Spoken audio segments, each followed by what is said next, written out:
Marley was dead. Dead as a doornail. Scrooge knew he was dead? Of course he did.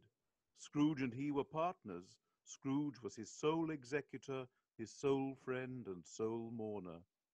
The firm was known as Scrooge and Marley. Sometimes people new to the business called Scrooge, and sometimes Marley, but he answered to both names. It was all the same to him. Oh, but he was a tight-fisted, hand-at-the-grindstone Scrooge. Carried his own low temperature, always about with him, and didn't thaw it 1 degree at Christmas.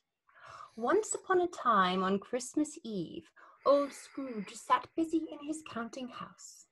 It was a cold, bleak, biting weather. The clocks had only just gone 3, but it was quite dark already. The fog came pouring in at every chink and keyhole, and the houses opposite were mere phantoms. The door of Scrooge's counting house was open that he might keep an eye on his clerk who was copying letters. Scrooge had a very small fire. But his clerk's fire was so much smaller that it looked like one coal. A Merry Christmas, Uncle! God save you! Cried the cheerful voice of Scrooge's nephew. Bah, humbug. What reason have you to be merry? You're poor enough. Well, what reason have you to be dismal? You're rich enough. Bah, humbug. Don't be cross, Uncle. What else can I be when I live in such a world of fools? What's Christmas time to you but a time for paying bills without money? A time for finding yourself a year older, but not an hour richer? Every idiot who goes about with Merry Christmas on his lips should be boiled with his own pudding and buried with a stake of holly through his heart. Oh, Uncle. Nephew, keep Christmas in your own way and let me keep it in mine. Don't be angry, Uncle. Dine with us tomorrow. Why did you get married? Because I fell in love. Because you fell in love. Good afternoon. You have never had any quarrel, and I'll keep to my Christmas humour to the last. So, a Merry Christmas, Uncle. Good afternoon. And a Happy New Year. Good afternoon. His nephew stopped at the outer door to bestow the greetings of the season upon the clerk, who, cold as he was warmer than Scrooge, so he returned them cordially.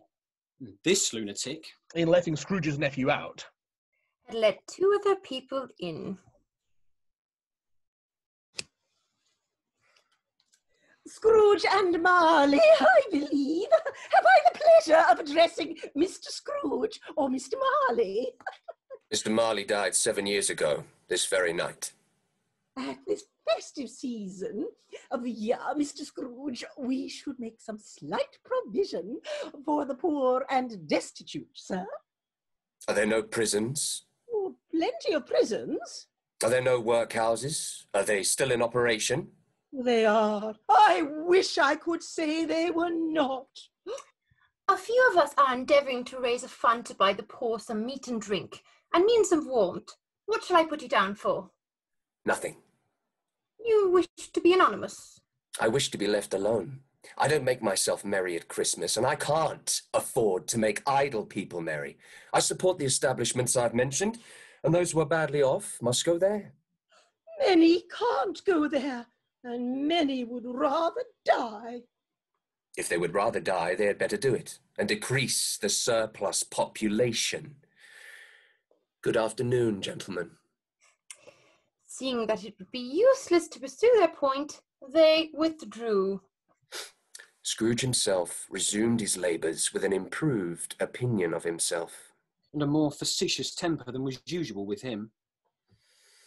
God bless you, merry gentlemen, may nothing you dismay. Scrooge seized the ruler with such energy of action. And at that the singer fled in terror. At length, the hour of shutting up the counting house arrived. Scrooge dismounted from his stool and tacitly admitted to the fact to the expectant clerk, who instantly snuffed his candle out and put on his hat. You'll want all day tomorrow, I suppose. If quite convenient, sir. It's not convenient and it's not fair. If I was to stop half a crown for it, you'd think yourself ill-used. The clerk smiled faintly. And yet you don't think me ill-used when I pay a day's wages for no work. The clerk observed that it was only once a year. A poor excuse for picking a man's pocket every 25th of December. Be here all the earlier the next morning. The clerk promised that he would. Scrooge walked out with a growl. The office was closed in a twinkling. And the clerk, with the long ends of his white comforter dangling below his waist, ran home to Camden Town as fast as he could pelt. To play at Blindman's Buff. Now, it happened that Scrooge, having had his key in the lock of the door, saw in the knocker, without it undergoing any intermediate process of change, not a knocker, but Marley's face. Marley's face, with ghostly spectacles turned up on his ghostly forehead.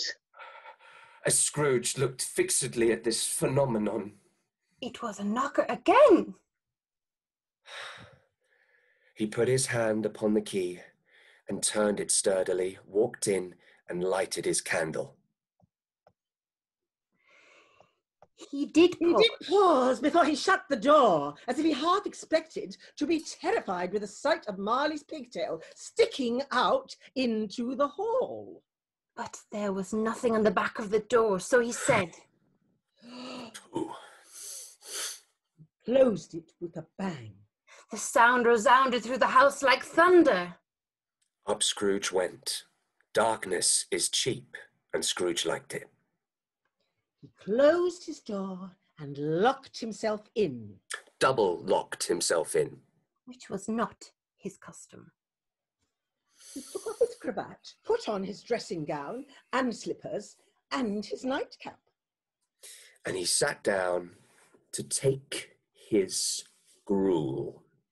His glance happened to rest on a disused bell. It was with strange, inexplicable dread that as he looked, he saw that the bell began to swing. Soon it rang out loudly, and so did every bell in the house. Humbug! The bells ceased and were succeeded by a clanking noise coming up the stairs. And coming straight towards his door. Humbug still! I won't believe it! Colour changed, though, when... Out a pause. It came on through the heavy door and passed into the room before his eyes. I know him. Marley's ghost! The chain was wound about him like a tail, made of cash boxes, keys, padlocks, ledgers, deeds, and heavy purses wrought in steel. Oh, he felt the chilling influence of its death-cold eyes. Scrooge was incredulous and fought against his senses. What do you want with me? Ach. Who are you?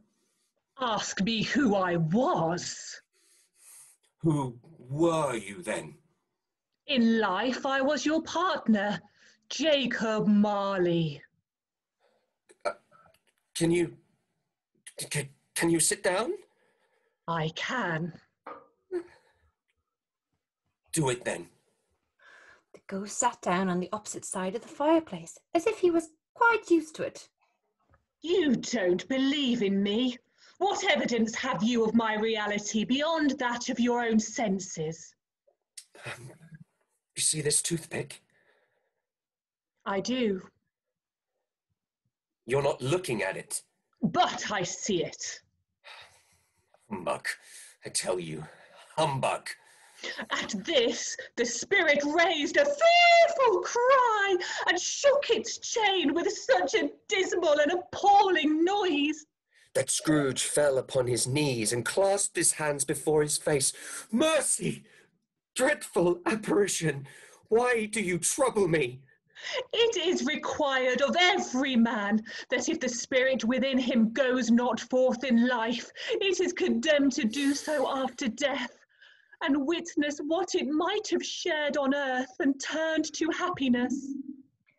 And the spectre raised a cry and shook its chains and wrung its shadowy hands. You are fettered. I wear the chain I forged in life. I made it link by link, and of my own free will I wore it. Would you know the weight and length of the strong coil you bear yourself? It is a ponderous chain. Scrooge glanced about him on the floor, but he could see nothing. Speak comfort to me, Jacob Marley. I have none to give, Ebenezer Scrooge. I cannot rest. I cannot stay. I cannot linger anywhere. 7 years dead. The ghost set up another cry and clanked its chains hideously. Oh, captive, bound and double ironed, not to know that no space of regret can make amends for one's life's opportunity misused. Yet such was I, oh, such was I. But you were always a good man of business, Jacob. Business? Mankind was my business. Charity, mercy, forbearance and benevolence were all my business. It held up its chain at arm's length and flung it heavily upon the ground. Why did I walk through crowds of fellow beings with my eyes turned down? Scrooge began to quake exceedingly. Me, my time is nearly gone. I will. I am here tonight to warn you that you still have a chance and time of escaping my fate, Ebenezer. You were always a good friend to me, thank ye. You will be haunted by 3 spirits. I think I'd rather not. Without their visits, you cannot hope to shun the path I tread. Expect the first tomorrow when the bell strikes 1. Couldn't I take them all at once and have it over, Jacob? Expect the second on the next night at the same hour. The third upon the next night when the last stroke of 12 has ceased. Remember what has passed between us. The apparition walked backwards from him, and at each step it took, the window raised itself a little, so when the spectre reached it, it was wide open. It beckoned Scrooge to approach, which he did. He became sensible of incoherent sound of lamentation and regret. The spectre joined in the mournful dirge and floated out upon the bleak, dark night. Scrooge followed to the window, desperate in his curiosity. The air was filled with phantoms. Every one of them wore chains. None were free. The misery was that they sought to interfere for good in human matters, but had lost that power forever. Scrooge closed the window and examined the door. It was double locked. He tried to say, Bug, but stopped at the first syllable and went straight to bed without undressing and fell asleep upon the instant.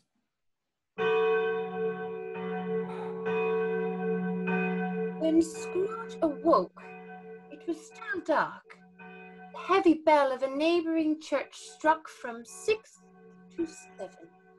And from 7 to 8, and regularly up to 12 until it stopped. Why?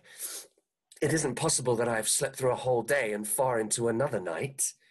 Marley's ghost bothered him exceedingly. Was it a dream or not? Scrooge remembered that the ghost had warned him of a visitation when the bell tolled 1. He resolved to lie awake until the hour was past. Ding dong! 1/4 past. Ding dong! 1/2 past. Ding dong! 1/4 to it. Ding dong!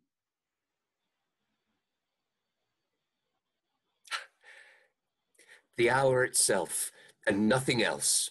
The hour bell sounded with a deep, dull toll, low, melancholy 1. Light flashed up in the room upon the instant. And Scrooge, starting up into a half-recumbent attitude, found himself face to face with an unearthly visitor.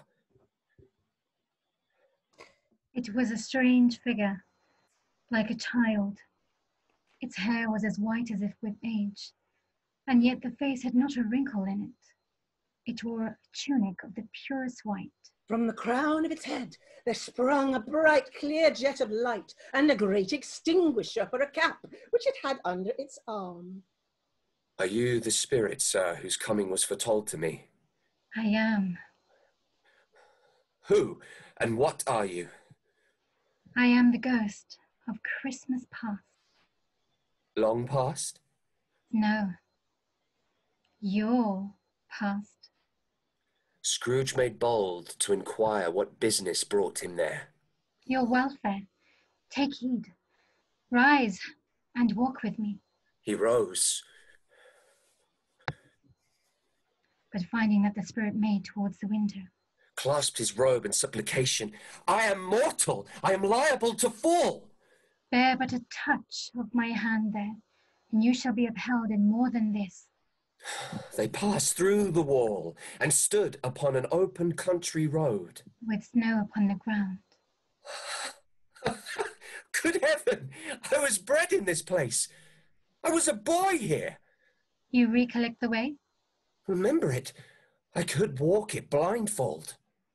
The jocund travellers came on. He heard them give each other... Merry Christmas! What was Merry Christmas to Scrooge? What good had it ever done him? The school is not quite deserted. The solitary child, neglected by his friends, is still there.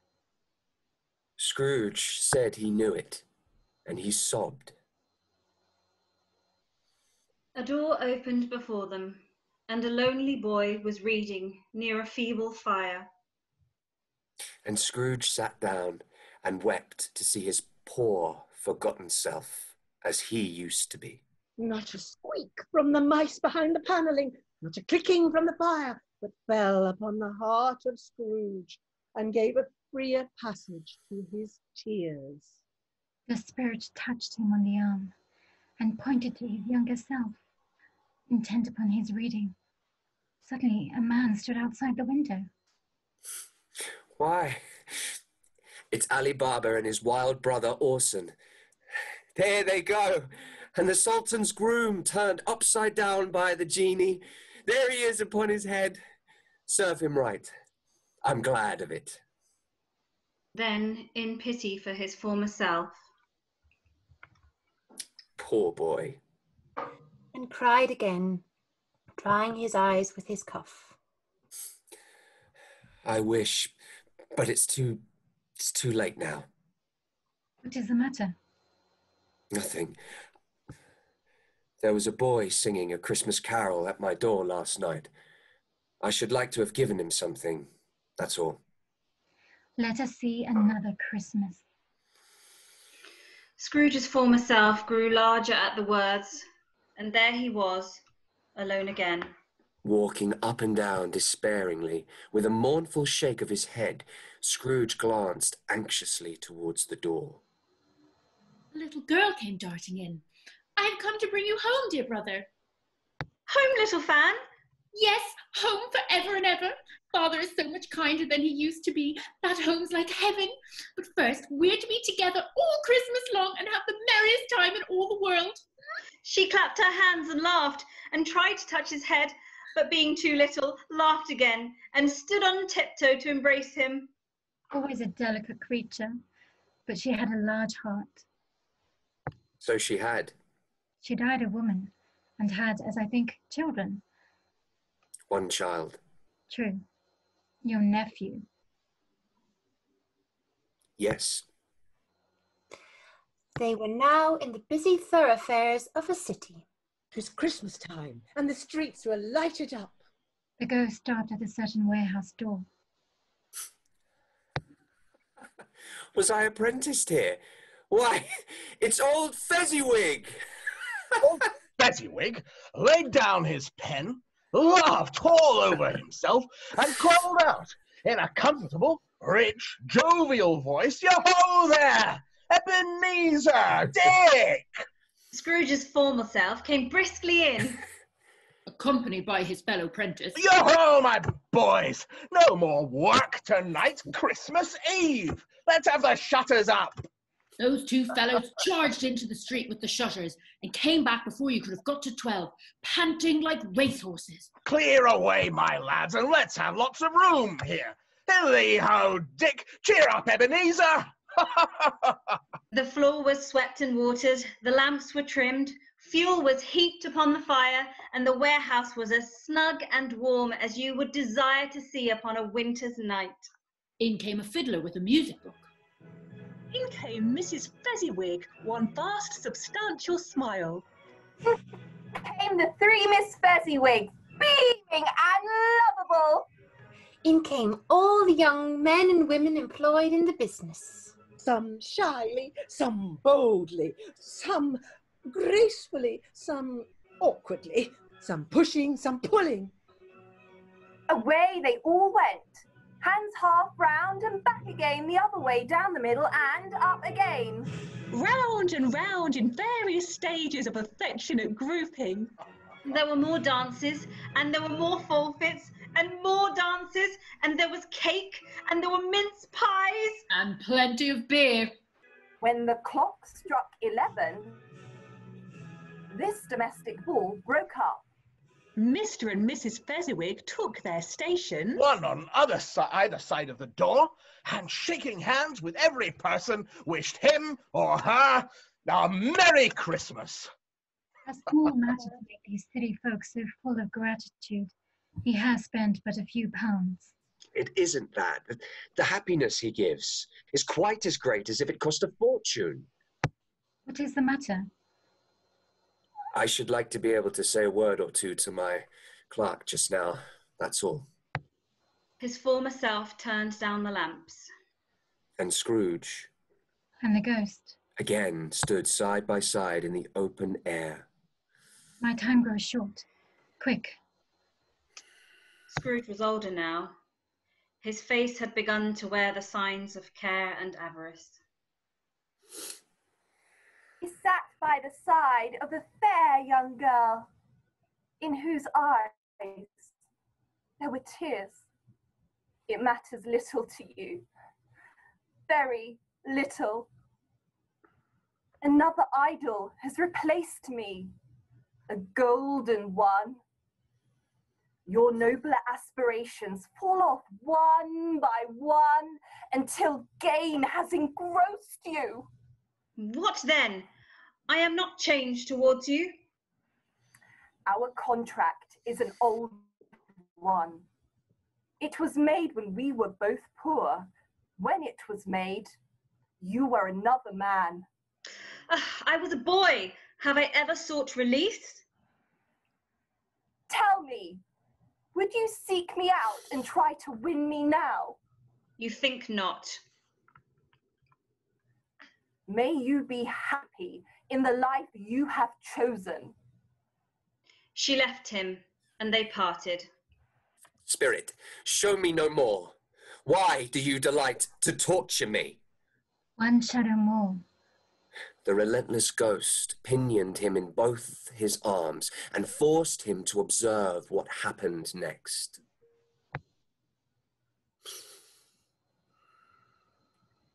Near to the winter fire sat a comely matron opposite her daughter. The noise in the room was perfectly tumultuous.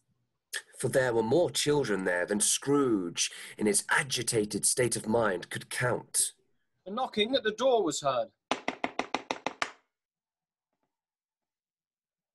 And such a rush immediately to greet the father, laden with Christmas toys and presents. Scrooge looked on. And the master of the house, having his daughter leaning fondly on him, sat down with her and her mother at his own fireside. Well, I saw an old friend of yours this afternoon. Who was it? Oh, guess. Go on. Don't I know? Mr. Scrooge. Mr. Scrooge it was. His partner lies upon the point of death, and there he sat, quite alone in the world. Spirit, remove me from this place. Haunt me no longer. In the struggle, Scrooge seized the extinguisher cap. and by a sudden action pressed it down upon its head.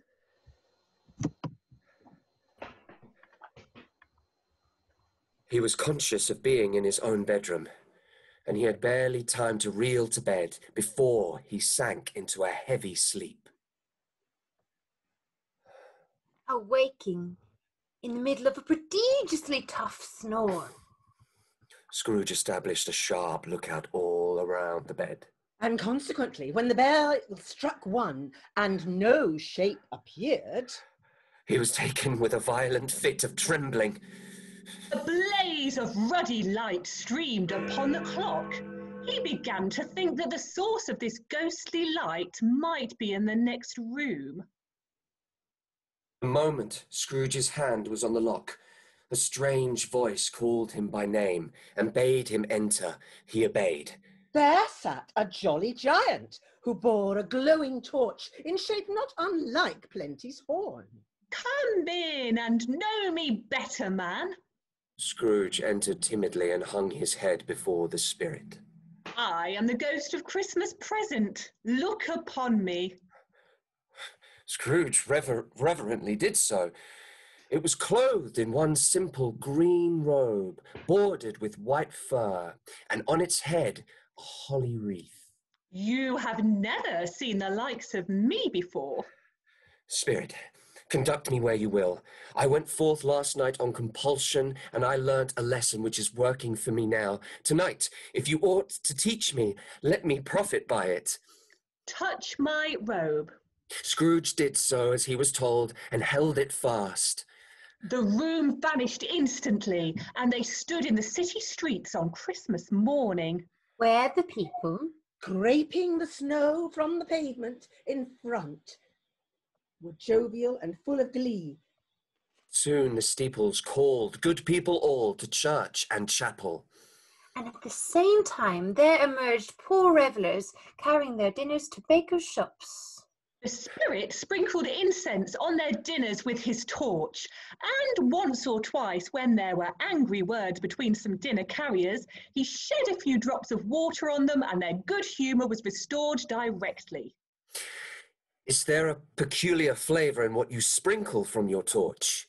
There is my own. Would it apply to any kind of dinner on this day? To any kindly given, to a poor one most. Because it needs it most. The good spirit led him straight to Scrooge's clerks, and on the threshold the spirit smiled and stopped to bless Bob Cratchit's dwelling with the sprinkling of his torch. Up rose Mrs. Cratchit, dressed out but poorly in a twice-turned gown, but brave in ribbons, which make a goodly show for sixpence, and she laid the cloth. What has ever got your precious father, then? Here's Martha, mother. Hurry, there's such a goose, Martha. Why, bless your heart alive, my dear, how late you are. Kissing her a dozen times. Oh, there's father coming. Hide, Martha, hide. So Martha hid herself. And in came little Bob. with Tiny Tim upon his shoulder. Why, where's our Martha? Not coming. Not coming. Upon Christmas Day. Martha didn't like to see him disappointed, if it were only in joke, so she ran into his arms.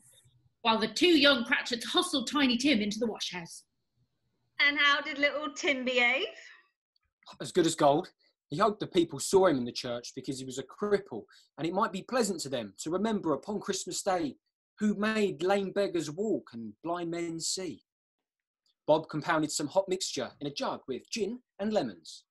Master Peter went to fetch the goose, with which they soon returned in high procession. And Mrs. Cratchit made the gravy hissing hot. Martha sweetened up the apple sauce. Master Peter mashed the potatoes. Bob took Tiny Tim beside him in a tiny corner at the table. Two young Cratchits set chairs for everybody. At last the dishes were set and grace was said. It was succeeded by a breathless pause. As Mrs. Cratchit plunged in the carving knife. One murmur of delight arose all around the board. And even Tiny Tim beat on the table with the handle of his knife and feebly cried, "Hurrah!" There was never such a goose. Bob said he believed there was never such a goose cooked. And the youngest Cratchits in particular were steeped in sage and onion to the eyebrows. But now, the plates being changed by Martha. Oh, Mrs. Cratchit entered, flushed but smiling proudly, with the pudding blazing in ignited brandy and bedight with Christmas holly. Oh, what a wonderful pudding! Bob Cratchit said that he regarded it as the greatest success achieved by Mrs. Cratchit since their marriage. At last the dinner was done, the compound in the jug being considered perfect. Apples and oranges were put upon the table and chestnuts on the fire. Then all the Cratchit family drew round the hearth. Bob served it out with beaming looks. A Merry Christmas to us all, my dears. God bless us. Which all the family re-echoed. God bless us, everyone. Spirit, tell me if Tiny Tim will live. I see a vacant seat. If these shadows remain unaltered by the future, the child will die. Oh no, kind spirit, say he will be spared. If he be like to die, he should do it and decrease the surplus population. Scrooge hung his head to hear his own words quoted by the spirit. Man, if man you are in heart, forbear that wicked cant until you have discovered what surplus is and where it is. Will you decide what men shall live, what men shall die? Scrooge bent before the ghost's rebuke. To Mr. Scrooge, the founder of the feast. The founder of the feast, indeed. I wish I had him here. I'd give him a piece of my mind to feast upon. My dear, the children, Christmas Day. Christmas Day for such an odious, stingy, hard, unfeeling man as Mr. Scrooge? I'll drink his health for your sake and the day's, not for his. They were not a handsome family. They were not well dressed, but they were happy, grateful and contented with the time. It was a great surprise to Scrooge to hear a hearty laugh and to find himself in a bright, dry, gleaming room. He said that Christmas Day was a humbug. He believed it too. More shame for him, Fred. His offences carry their own punishment, and I have nothing to say against him. I am sure he is very rich, Fred. He hasn't the satisfaction of thinking that he is ever going to benefit us. At the game of how, when, and where, Scrooge's niece was very great. And to the secret joy of Scrooge's nephew, beat her sisters hollow, they all played. And so did Scrooge. Wholly forgetting that his voice made no sound in their ears. The ghost was greatly pleased to find him in this mood. It was a long night, if it were only a night. It was strange, too, that while Scrooge remained unaltered in his outward form, Ghost grew older, clearly older.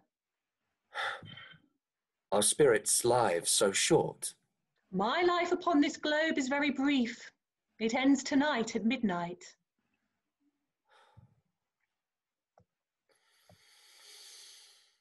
From the foldings of its robe it brought 2 children. Wretched, abject, frightful, hideous, miserable. Oh man, look here. They were a boy and girl, yellow, meagre, ragged, scowling, wolfish. so horrible and dread. Spirit, are they yours? They are man's. The boy is ignorance, the girl is want. Beware them both.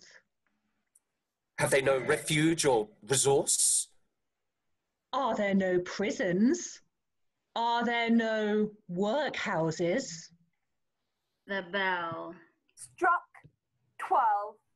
Scrooge looked about him for the ghost, and saw it not.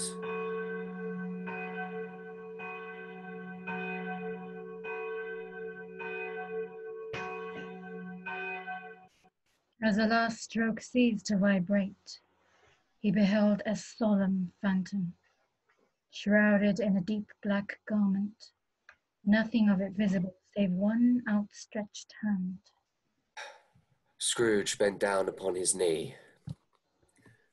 Am I in the presence of the ghost of Christmas yet to come? The spirit had inclined its head. Ghost of the future, I fear you more than any spectre I have seen. But as I know your purpose is to do me good, I am prepared to bear you company. Lead on, spirit. I only know he's dead. What has he done with his money? I haven't heard. This pleasantry was received with a general laugh. Scrooge looked about in that very place for his own image. They went into an obscure part of the town. Into the presence of an old man. Just as 2 women with heavy bundles slunk into the shop. Closely followed by a man in faded black. They all 3 burst into a laugh. Let the charwoman alone to be the first. Let the laundress be the second, and the undertaker's man a third. The man in faded black produced his first bundle. Open that bundle, old Joe, and let me know the value of it. Old Joe chalked the sums he was disposed to give upon the wall and added them to a total, where he found there was nothing more to come. That's your account. Who's next? Mrs. Dilber, the laundress, was next. Her account was stated on the wall in the same manner. I always give too much to ladies. And now undo my bundle, Joe. Joe went down on his knees for the greater convenience of opening it, and having unfastened a great many knots. What do you call this? Bed curtains? Bed curtains. You don't mean to say you took them down, rings and all, with him lying there? Yes, I do. Why not? His blankets? Whose else's do you think? You may look through that shirt till your eyes ache. It's the best he's had. They'd have wasted it, putting it on him to be buried in, but I took it off again. Scrooge listened to this dialogue in horror. That was the end of it, you see. He frightened everyone away from him when he was alive to profit us when he was dead. Spirit, the case of this unhappy man might be my own. Merciful heaven, what is this?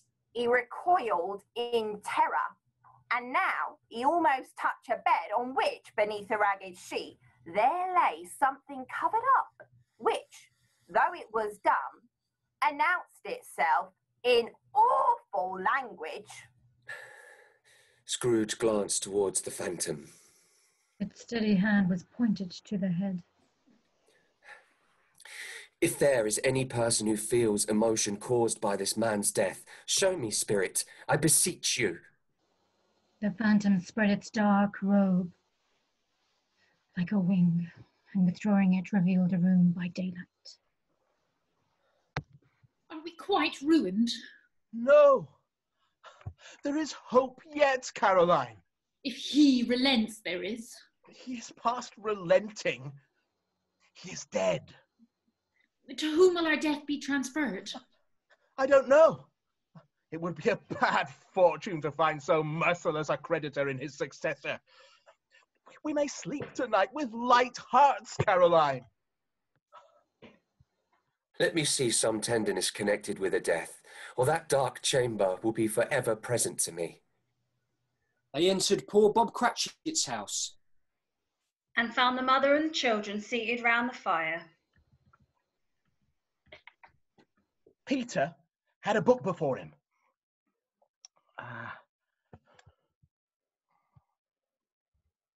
And he took a child and set him in the midst of them. Oh, poor tiny Tim. He was very light to carry. My little child, my little child. There was a chair set close beside the child. Poor Bob sat down in it. When he had a thought, a little, and composed himself, he kissed the little face. They drew about the fire and talked. Bob told them of the extraordinary kindness of Mr. Scrooge's nephew. I'm sure he's a good soul. I'm sure none of us will forget poor tiny Tim. Never, Father. I'm very happy. Spectre, tell me, what man was that whom we saw lying dead? The spirit stood among graves and pointed down to one. Scrooge crept towards it, trembling, and following the finger read upon the stone his own name, Ebenezer Scrooge. No, spirit! No, spirit, hear me! I am not the man I was. Assure me that I yet may change these shadows you have shown me by an altered life. The kind hand trembled. I will honour Christmas in my heart and try to keep it all the year. I will live in the past, the present, and the future. The phantom's hood and dress shrunk, collapsed, and dwindled into a bed spot.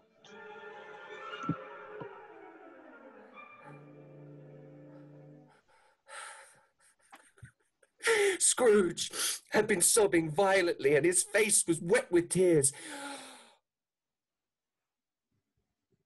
I'm here. The shadows of the things that would have been may be dispelled. I know they will. I am as light as a feather.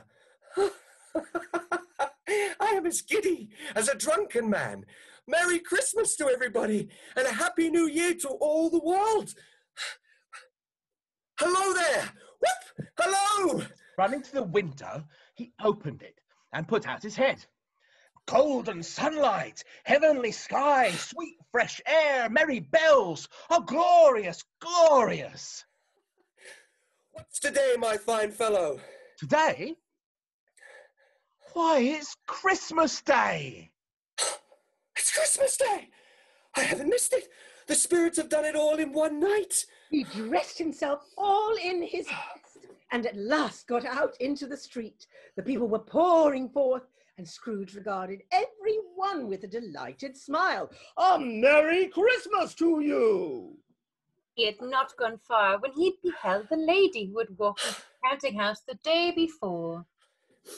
My dear sir, a Merry Christmas to you. Mr. Scrooge? Yes. Will you have the goodness? Here, Scrooge whispered in her ear. Lord bless me, are you serious? Not a farthing less, I assure you. Bless you.